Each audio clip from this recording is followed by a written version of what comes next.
Well, whose fight song was that? Big Reds. Okay. Good morning, good afternoon, and welcome to Muskegon Rotary. My name is Tim Arter, and I will have the pleasure of serving. I have had the pleasure of serving as your president this year. Today's program will be a presentation on Harbor Hospice and the Poppin House residents. We will begin with the Pledge of Allegiance, followed by a reflection from Tom Palmer, and we will recite the four-way test at the end of the meeting. So let's please say the Pledge of Allegiance.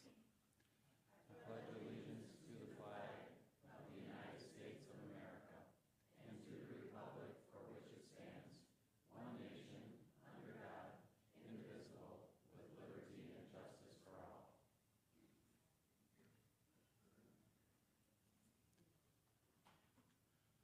Lisa's going to make an announcement. No, you say.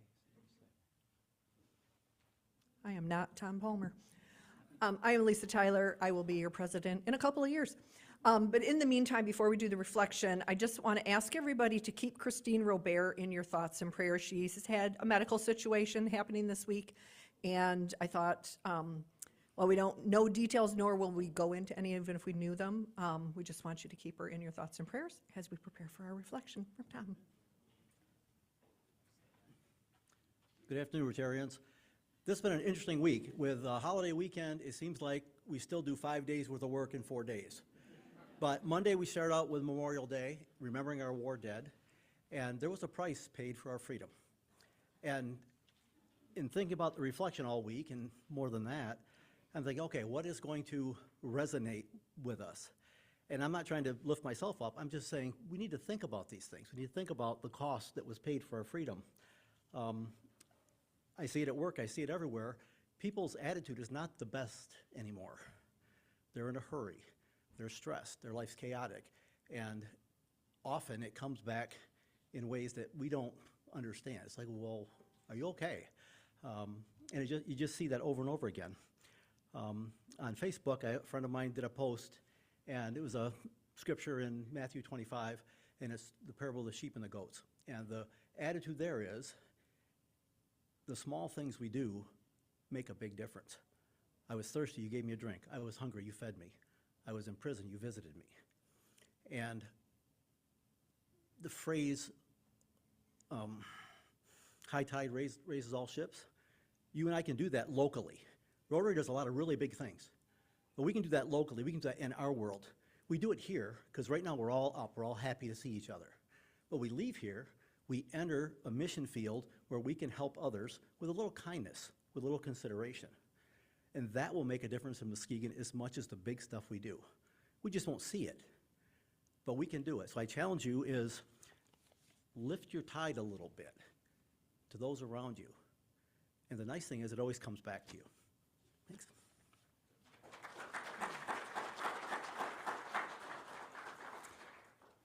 Very nice, Tom. At this time, please return to your seats and enjoy your lunch. I'll be back with you in a little while.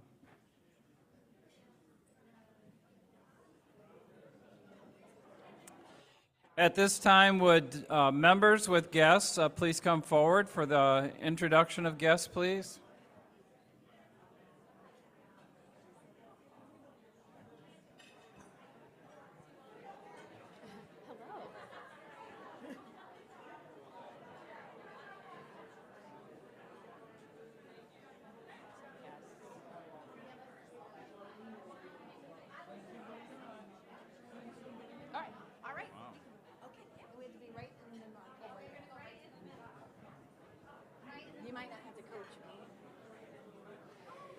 Good afternoon, I'm Amy Seymour, and today I have with me Amber Wallace, Events and Volunteer Coordinator for Harbor Hospice, and Kelly Ross. She is our Community Liaison Specialist in our community for Harbor Hospice as well. So thank you, welcome.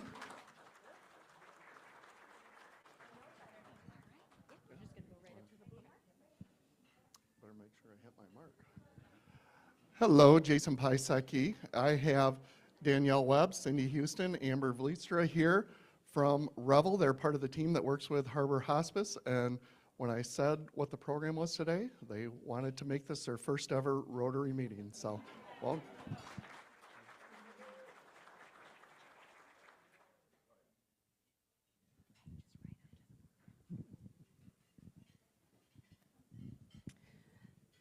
Lisa Kraus, and today I'll be representing Taste of Muskegon. I'm one of the directors, and I have our new volunteer coordinator with us, Kathleen Ayers. And we need lots of support June 13th and 14th. Go to tasteofmuskegon.org to sign up to volunteer and make her job a lot easier. It's a lot of fun, and if you do want to handle tickets or selling money, send me an email and we'll get you the special sign-up link for that.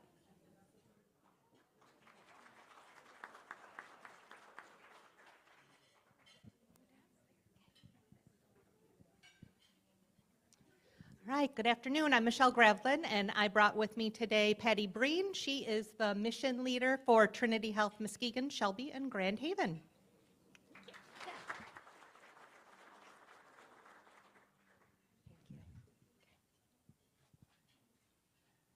Hello, my name is Cece Riley. I am the marketing director for Hackley Community Care, and today I have the privilege of bringing my intern, Quinn Fowler, with me to Rotary.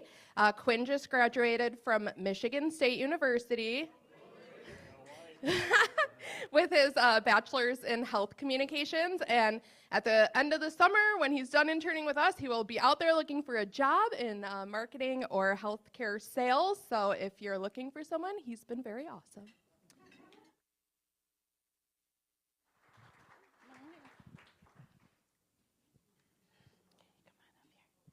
Okay, Christy Pollack here, and actually Cornelius as well. We're both introducing our guest today. Cornelius, you know, is from Denmark, our inbound from Denmark this year. And today we have special guests, his sister, Liva, and his mother, Trina, have come from Denmark. They just arrived Friday. It's our first family's visit since post-COVID. So this is a really special day that we have them here, and they're going to be speaking to you later in the program. So welcome, welcome.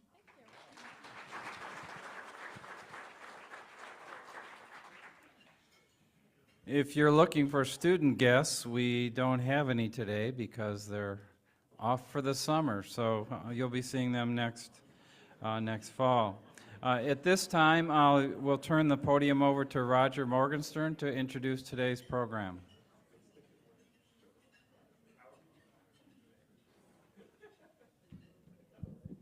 Thank you, President Tim. Well, I have the honor and pleasure of, in my spare time, of serving as the chairman of the board for Harbor Hospice. It's an organization that's very close to my heart. Thanks to Amy Seymour, who I'll introduce in a minute, my former next-door neighbor. I got involved with them, about 26 years ago. So I was very young, very young. So I'd like to introduce our two presenters today. Amy Seymour is the Director of Development and Communications for the Harbor Hospice Foundation. She was hired in 1997 when she was my next-door neighbor, under the leadership of then Executive Director Mary Ann Gorman, the best nonprofit director I ever served on a board with, up until now. So, Amy is I'm just digging it deeper, aren't I? A graduate of Western Michigan University. It kills me as a Chippewa. Amy has witnessed and participated in service area growth, program development, and the creation of viable income through the Harbor Hospice Foundation. She also plays a key role in sustaining the beloved Leila and Cyrus Poppin hospice residents. Susan Hausman proudly serves as the president and CEO of Harbor Hospice. She joined the organization as Director of Clinical Services in 2017 and transitioned into the role of CEO in 2020. Good times, middle of COVID with a healthcare agency. That was interesting times. She has an extensive background in healthcare as a registered nurse in Michigan for 45 years. She, again, got that nursing degree really young. Her passion has always been caring directly for patients and families at the bedside, but through her roles in healthcare administration has helped on a much broader scale to advocate, educate providers, and transform care for those who are most vulnerable in our community. Examples of this are opening a new PACE Center, which stands for Program for All-Inclusive Care for the Elderly in downtown Kalamazoo, and as operations director, and the $30 million repositioning of a senior living center campus in Grand Rapids, and as vice president of home and community services with what is now Samaritas. She is a preacher's kid growing up in the Nelson neighborhood, later graduated from North Muskegon High School. Go Norsemen, or Norse, I'm not sure what they go by now. Sorry, I'm a sailor. She holds a bachelor's degree in nursing from Eastern Michigan University, and also is a licensed nursing home administrator, which is required for the licensure of the Leila and Cyrus Poppin Hospice residents, the focus of their presentation today. I give you Susan and Amy.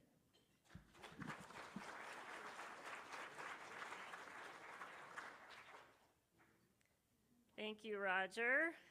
Most appreciated. It's a pleasure working with you as well. Excellent board chair and service that you've provided to our organization. Thank you for the opportunity to speak with you today, and thank you for being Rotarians. Like you, Amy and I are proud to be part of the 1.2 million Rotarians worldwide, building on Rotary's 100-year legacy of taking on urgent issues and making a huge impact around the world and here at home. Amy and I also have the honor of working for an organization that has taken on urgent issues, and we want to talk with you about our expertise and compassionate services we provide to adults and children impacted by serious illness here in Muskegon County and throughout our 5-county service area along West Michigan Lake Shore. There are 4 parts to us. Hopefully I got this upside down or right side up here. Let's see if I can move this. It work? Okay. Right here.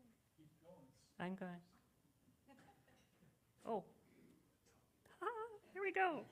4 parts to us: Harbor Palliative Care, Harbor Hospice, the Island Cyrus Poppin Hospice residents, and our Bob and Merle Skolnick Healing Center.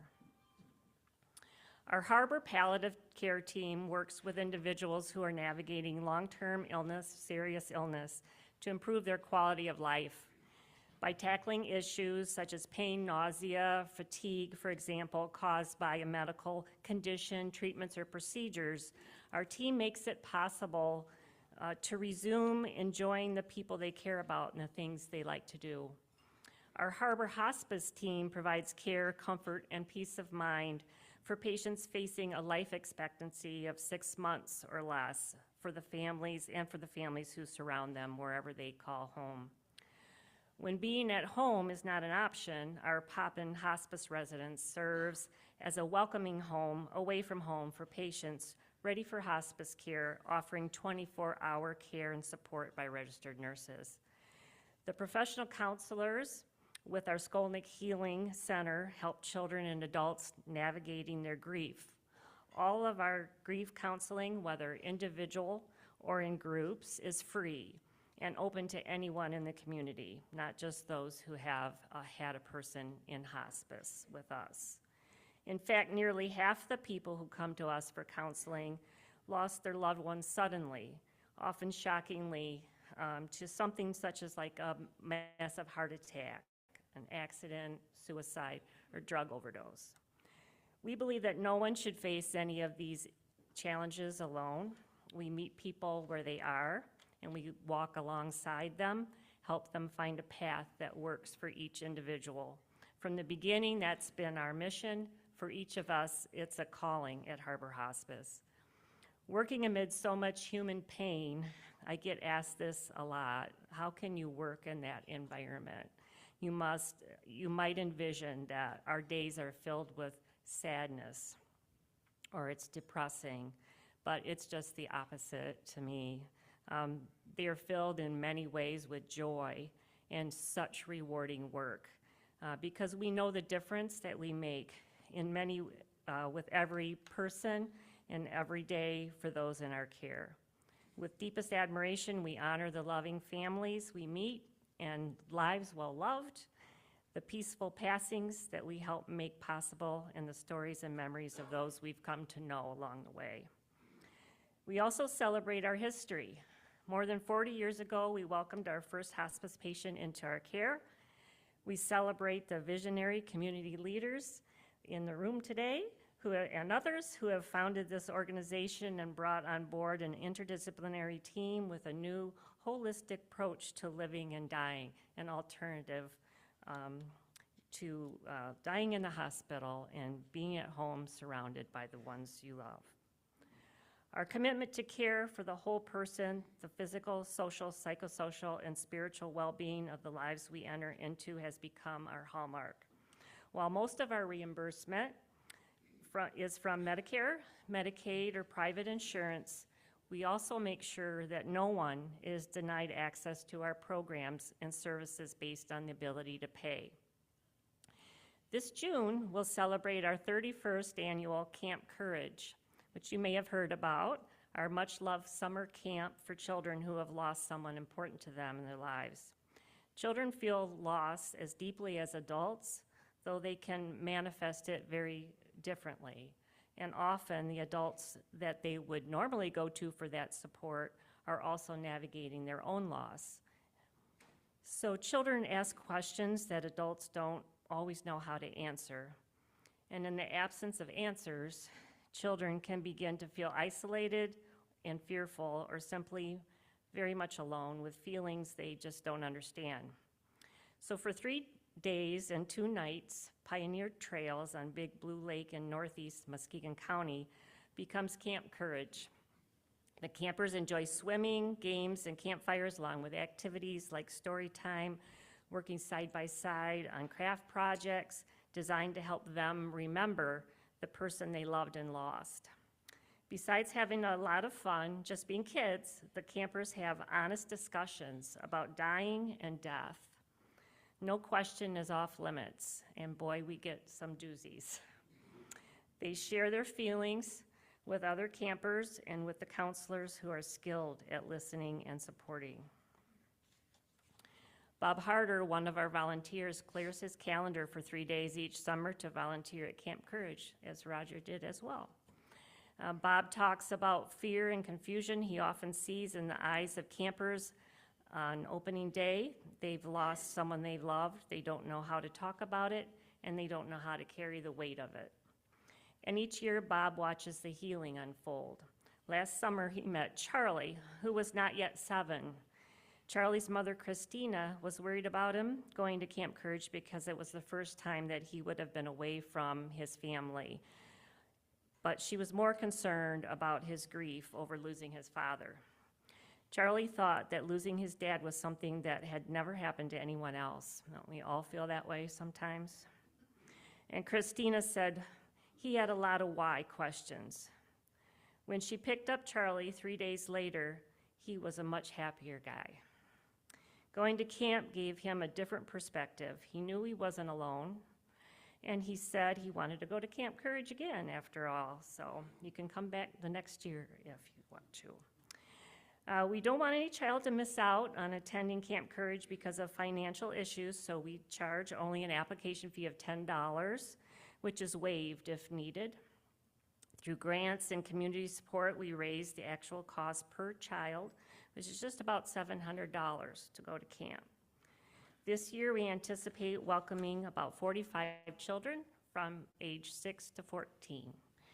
Registration is closed for this year, but all the information is on our website. If you know a child who would benefit from camp, please visit the website. There's an application on there, and it's never too early to send in the application, but we also are looking at volunteers, especially male volunteers, to help with the boys. So think about that for next year, and we'll give a report on camp. Here's a quick look at what the children experience. Take it away, Mike. Camp Courage is an opportunity for young kids who have had a loss in their life. So that could be the loss of a parent, a grandparent, a sibling, somebody important in their life. I hope that they remember that they're not alone in their grief journey, and they're going to be on their grief journey in 10 or 15 years, but that they're not alone and that they made some friends and shared some experiences with other kids who have gone through this, and they know they can move forward. It's an opportunity for kids to be kids, but also it's an opportunity for them to talk to trained counselors about what they're facing.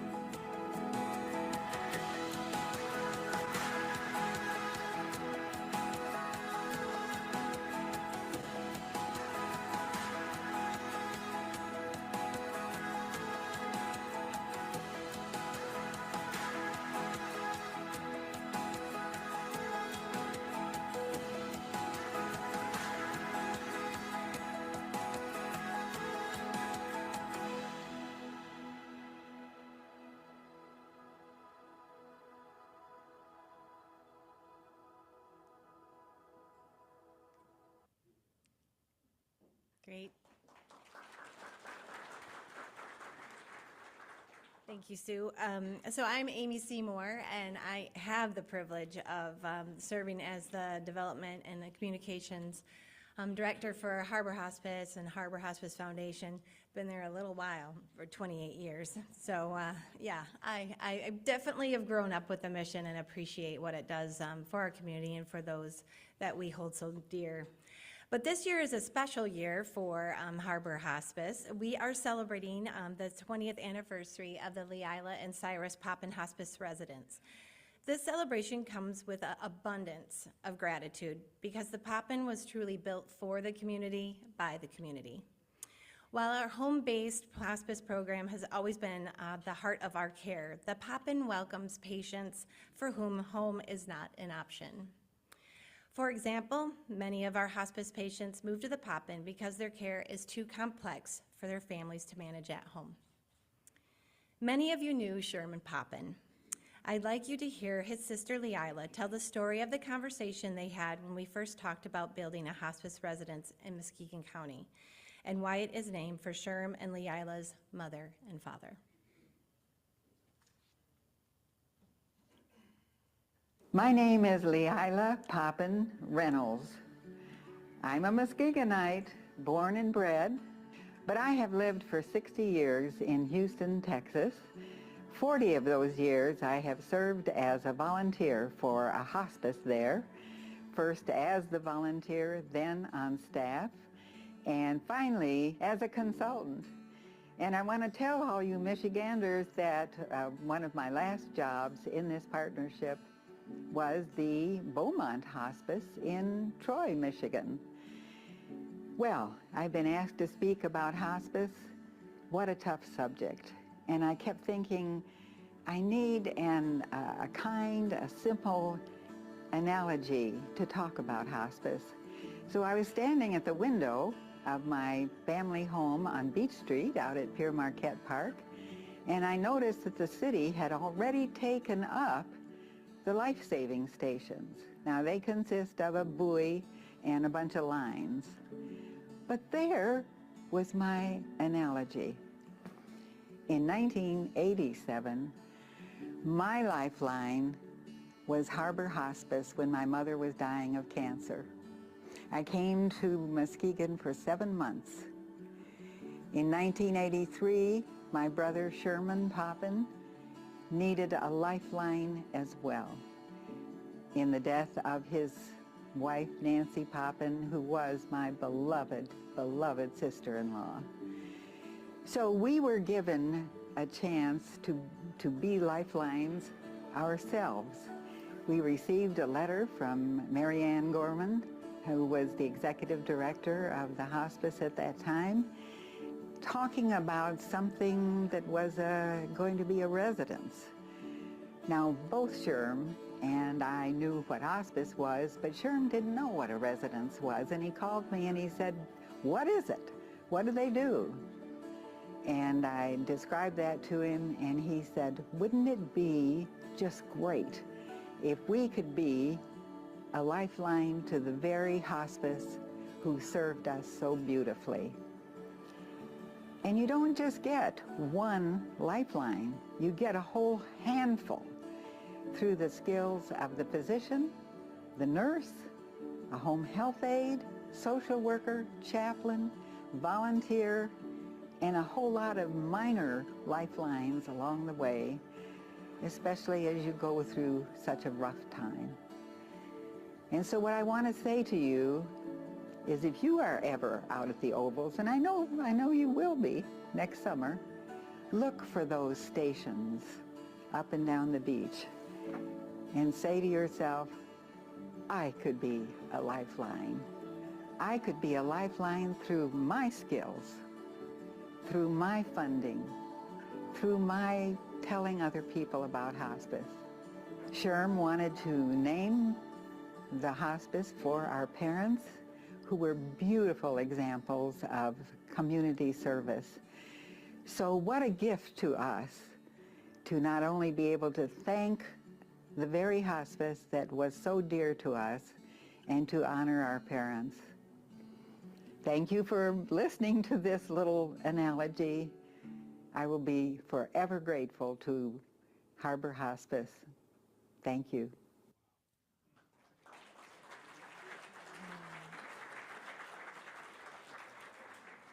It's great to see her. And I see Mary Ann smiling over there. Big part of that. We are deeply grateful to those of you who have supported the Poppins construction and to you who have continued to support us as volunteers and by your contributions to maintain it. It is a community treasure, and it is the only hospice residence on the lakeshore. I want to take you behind the scenes and show you our much-loved Poppin and why our campaign is so important. At Harbor Hospice, we make things possible, like a daughter's wish that her father, who is coming to the end of his life, will not be in pain, and a patient's hope to be able to pet her horse again, a grandmother's joy as she snuggles her grandchildren. Most of our hospice patients want to continue living in their home, and we help make that possible for them. But for some, that isn't an option. So 20 years ago, we opened our Leila and Cyrus Poppin Hospice residence in Muskegon. In the decades since, the Poppin, with its lovely 14 private rooms, has been a home away from home for more than 5,000 men and women needing hospice care. Most come to the Poppin because their care is too complex for families to manage at home. The Poppin offers the skilled, compassionate care they need around the clock, while making it possible for them to still be surrounded by family members and friends and even pets they love. Hospice patients living at home can move into the Poppin temporarily when their caregivers need a little break. The Poppin also welcomes men and women who need hospice care but don't have family members or a friend to care for them, or who are living in a shelter or on the street and have no home to go to. Our staff and volunteers at this gracious residence demonstrate every day our vision to make each patient's journey as they move toward the end of their life as meaningful and comfortable as possible. To provide the best residential hospice care, we attend to every detail so patients and their visitors can focus on each other, on making lasting memories together, and finding ways to say goodbye. To continue seamless maintenance of the Poppin, we've launched a $1 million community campaign to update its 20-year-old infrastructure. We are excited and deeply grateful to announce that a donor has matched all financial gifts to the Poppin up to $500,000.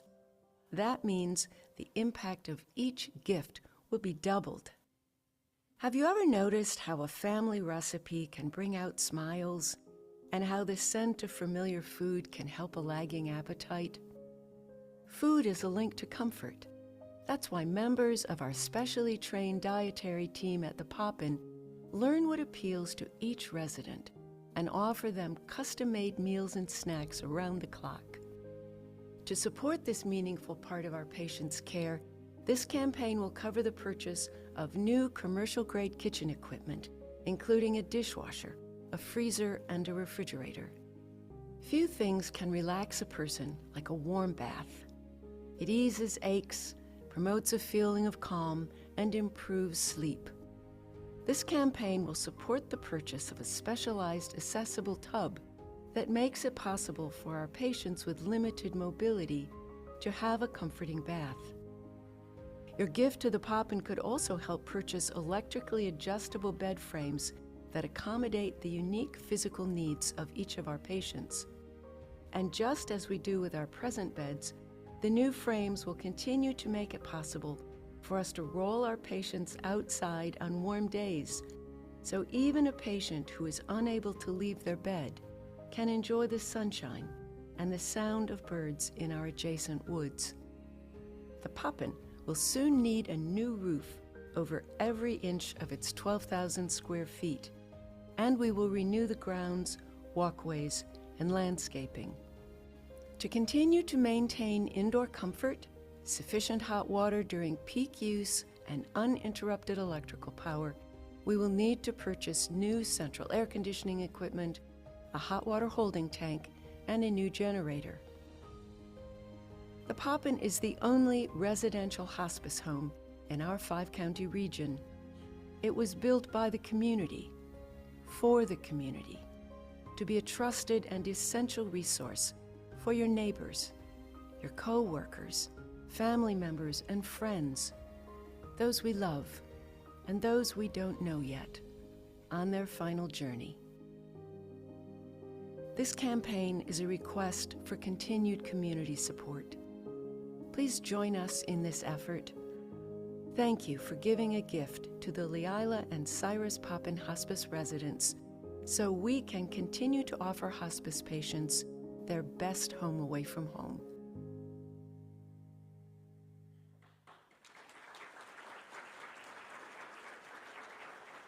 There we go. Thank you. So each day we are reminded what it means to be an inclusive, nonprofit, community-based organization created for the residents in our lakeshore communities and governed locally. In turn, community support has been the cornerstone of our successful programs and our ability to provide you and those that you love the best care possible. So now the fun part. As we celebrate 20 years of compassionate care at the Poppin Hospice residence, we invite you to join us on June 26th or 27th for a guided tour, light refreshments, and an introduction to the Poppin campaign. We request that you reserve a spot for our tour, and the invitations on your table tell you how you can do that. You'll be touring in small groups out of respect for current patients and families, and in order for us to plan best, we ask you respond by June 18th. And just a side note, the Poppin hasn't been open to the community unless you're a patient or someone that you're visiting since we opened 20 years ago. So this is a very special offer and invitation, and we're excited to be able to extend that to you. Also on your table, you'll find important information, including details about the Poppin campaign and why we are holding it, and in general information just about the Poppin. There is also information about our upcoming grief support groups for people who have lost a loved one. Thank you for being an essential part of the work and for helping us make this work possible. It's all of us that have been able to do this, so we really do appreciate all of you as well. And on a side note as well, I want to thank Mike Vogus and Benchmark Production. He helped us put together that last video that you saw, so thank you, Mike, for doing that. It was beautiful. And also to Revel, they have walked alongside us for over a year. We updated our website, which we are very proud that we launched earlier this year. So thank you for all of your hard work with that. So Revel and all the materials on your table is something that they helped us with. And along that, we do believe in doing work with our community that supports us so much. And Barry's is also helping us update our landscaping and our flowers as well. So thank you to Barry's for helping us beautify the Poppin as well. So we are open for some questions if anybody has any. Well, good. Wonderful. Well, thank you all so much. We, again, we couldn't do this work without you, and we are just very proud to be Harbor Hospice and be that for our community. So thank you. Thank you.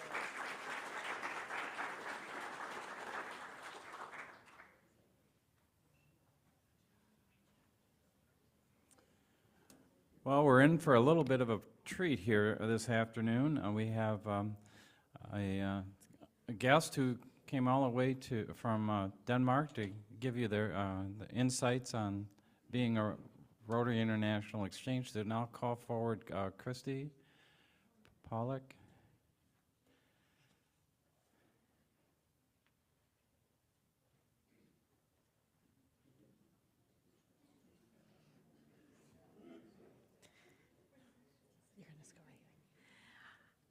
All right, as I said before, I'm very, very pleased to introduce to you Cornelius, our inbound Cornelius's mother, Trina, and older sister, Leva.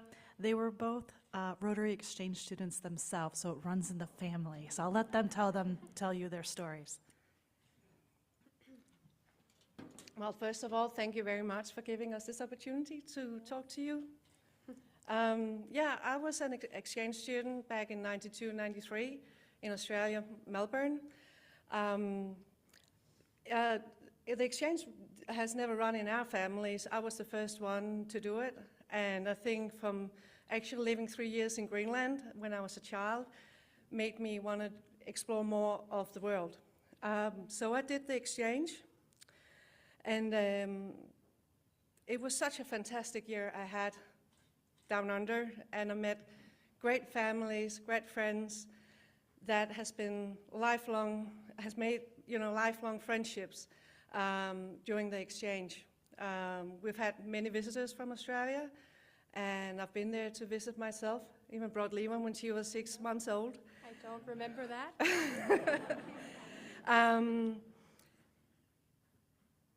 One thing that I did know that I had to do I wanted to do on my exchange was to never say no to any opportunities, and that's what I have tried to say to to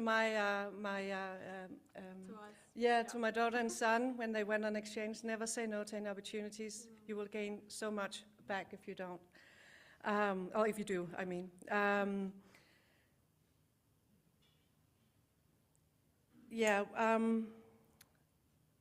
I think that what the exchange can do is it makes the world so much smaller, and you gain to understand the different cultures around the world, also meeting other exchange students, and it just brings the world closer. And it has also, like my family has visited my families in Australia, and we've been traveling with them, and it just sort of make you understand more of all the differences that we have. And it actually also goes to show what is, of course, what is different in the country that you're visiting and what you appreciate in that country, but also what you really appreciate at home.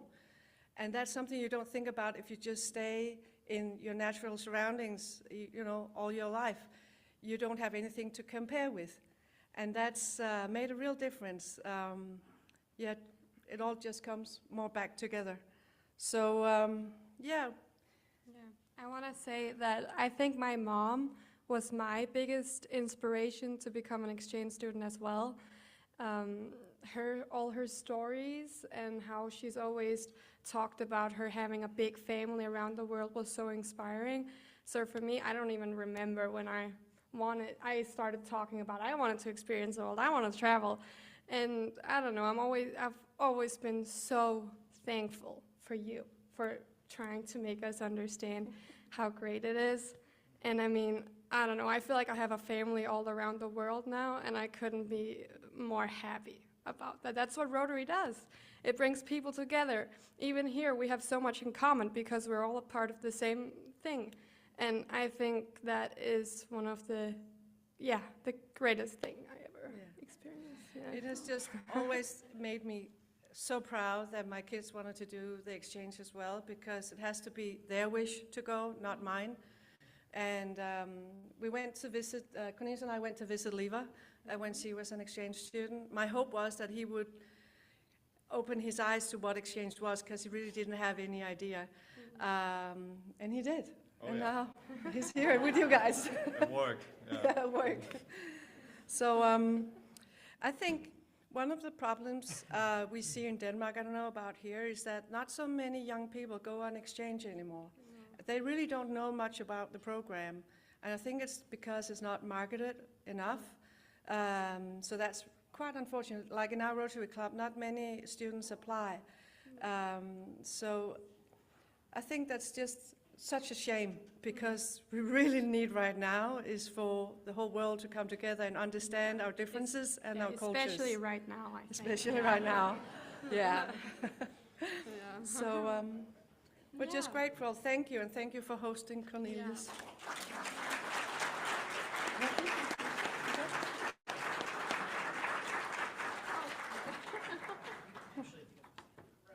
Oh, yeah, okay, yeah.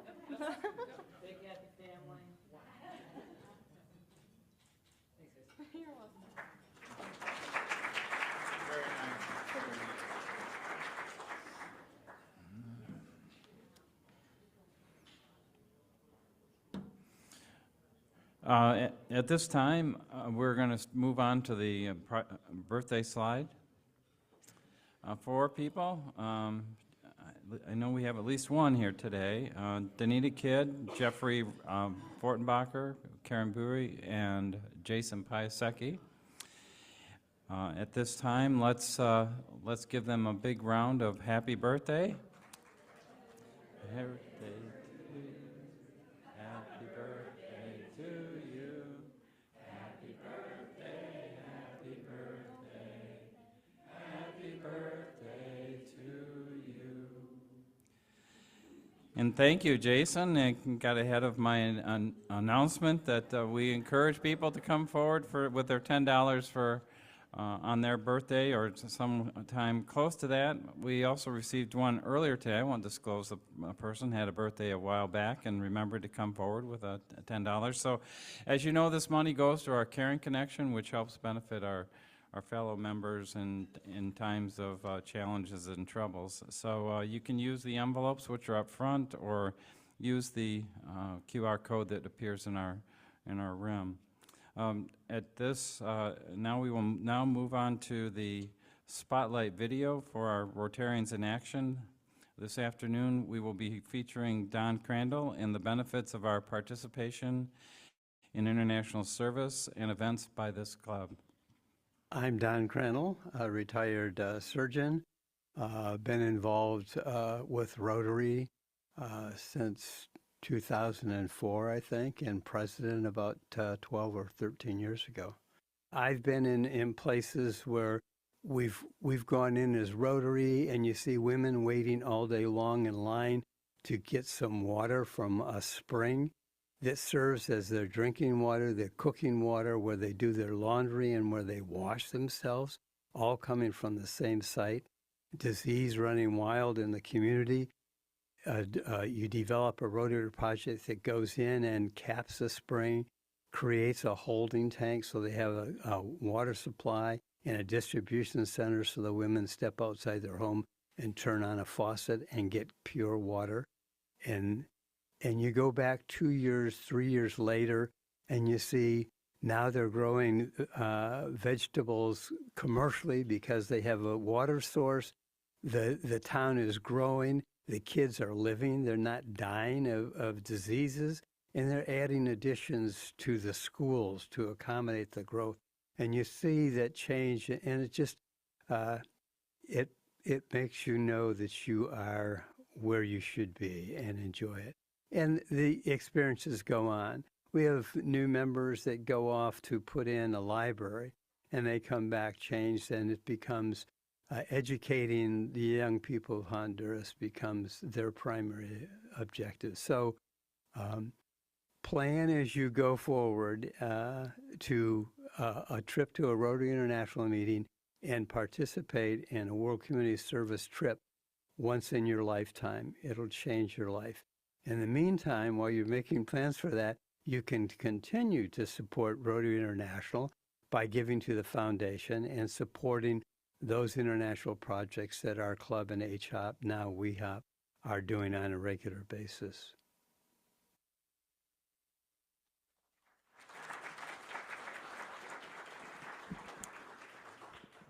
No inductions today or Paul Harris Fellow Awards. We have a few announcements. I believe Kevin Donovan has a few things to say, but while he's coming forward, there will be no rewind meeting tonight. The next one will be next week, June the 5th. However, the Rewind is hitting the road, and we'll be taking a tour of the Muskegon Community College's Fab Lab.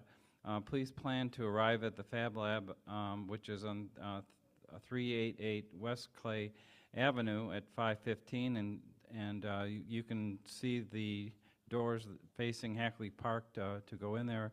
If you would, please send an RSVP to Katie Drake, who's our chair of the Rewind Club. Her contact information for her email and phone number are in the club runner. So please take that in consideration. There's no cost to attend. The tour lasts about 1 hour.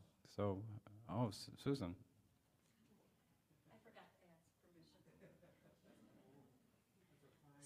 it's a fine. Susan Crane with the DEI.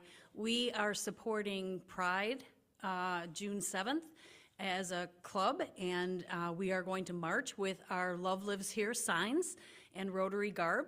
So if anyone would like to march with us in the Pride Parade June 7th, meet at 10 o'clock. I don't have the details yet of where, but is there anyone in the room who would like to march with us? If you do, raise your hand, and Andy Below will be taking your name down, and you can march with us. Thank you.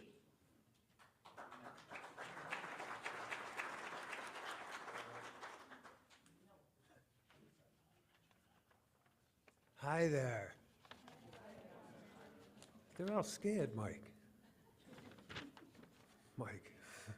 Okay, I'm here on behalf of Mr. Lipan and the Social Committee to talk to you about the Clipper Carload Party. That's baseball, not shipping, as Tim would say.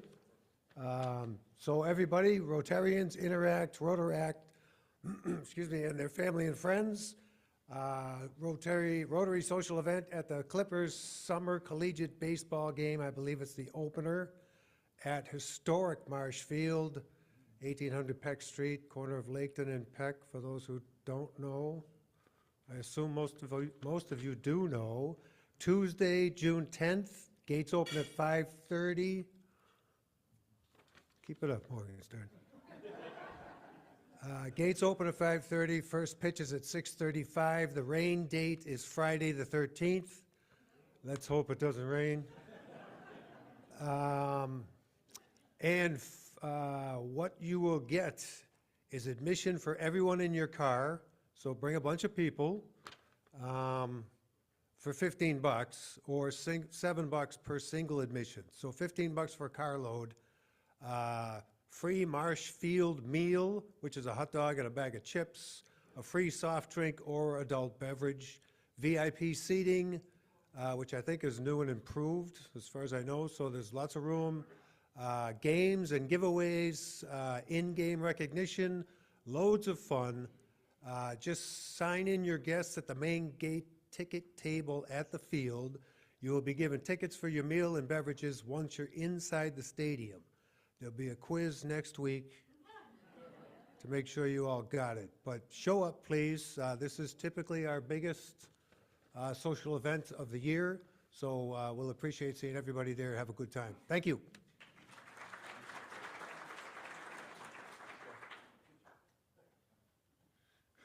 Hi, everybody. John Noling here. Two things.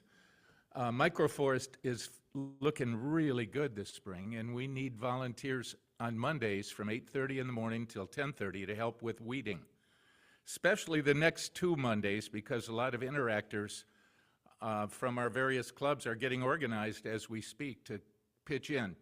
Refreshments, we have coffee and granola bars at least, and we got some fancy new weeders that really, you don't even hardly have to bend over to pull those weeds out. But when trees and shrubs need a few years to get baptized into this forest, you got to keep the weeds down. That's why we're doing this. But you would be amazed at the perennials, the colors, the tree growth, just since we planted the forest a year ago. This is kind of a legacy of the city of Muskegon and Rotary and United Way that we got to maintain. And so please come out next Monday, or let Doug Wood and I know if you're willing to join us. You don't have to stay for the full 2 hours. A lot of camaraderie and a lot of fun. So that's number one. Number two, since 1949, the Life Leadership Conference has been a key part of this club's work with youth. And I just want to say, in this 76th year, our club has never sent more students to this conference from Muskegon area schools than we're doing this year. I thought 24 was pretty good last year. You know, the days of just sending 1 or 2 are way in the past. This year we're sending 30 young men and women from at least a dozen different high schools. Montague and Whitehall have 6, and we're going to fill a school bus to take these kids up to Ferris on June 11th. And for that to happen, you got to get some money. And you know, our club has been very generous.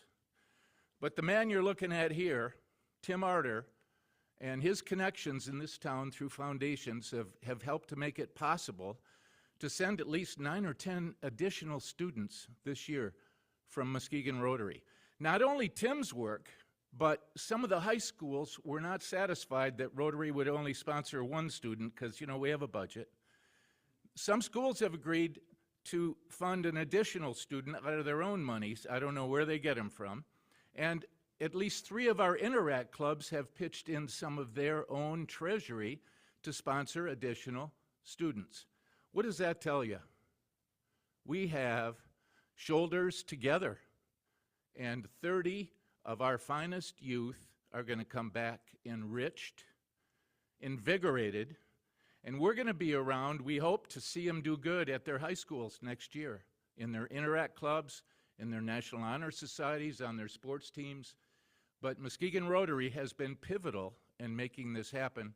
But I want to pay gratitude to Tim Arter this year for cranking it up notches, unknown. Tim Arter, thank you.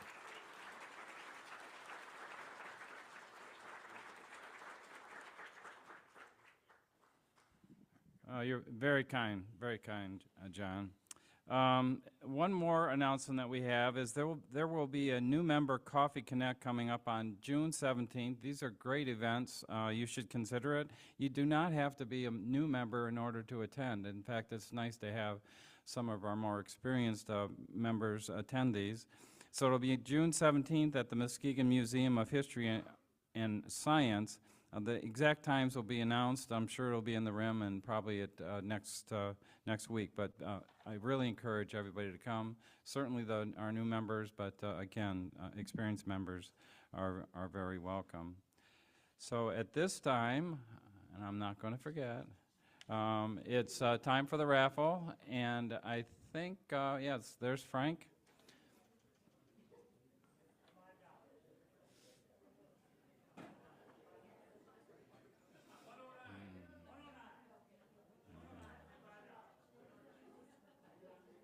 $109.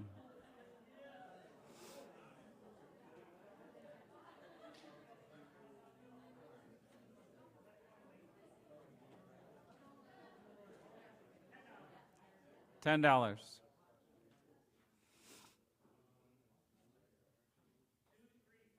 $235. Ooh.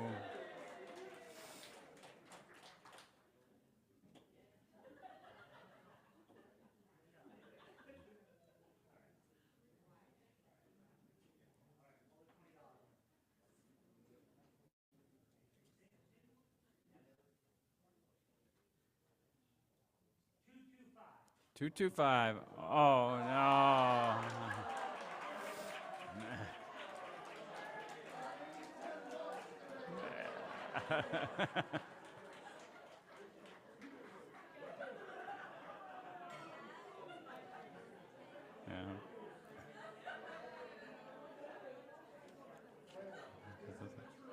Yeah. So anyway, moving on. But also mentioning that Jason, if you didn't hear it, said it was a net 10 this weekend. Okay, our program next week will be a presentation on Fresh Coast Alliance. At this time, please, members and guests, rise for the reciting of the four-way test. Of the things we think, say, or do, is the truth, is it fair to all concerned? Will it build goodwill and better friendships? Will it be beneficial to all concerned? Have a great weekend and enjoy the good weather. You are adjourned.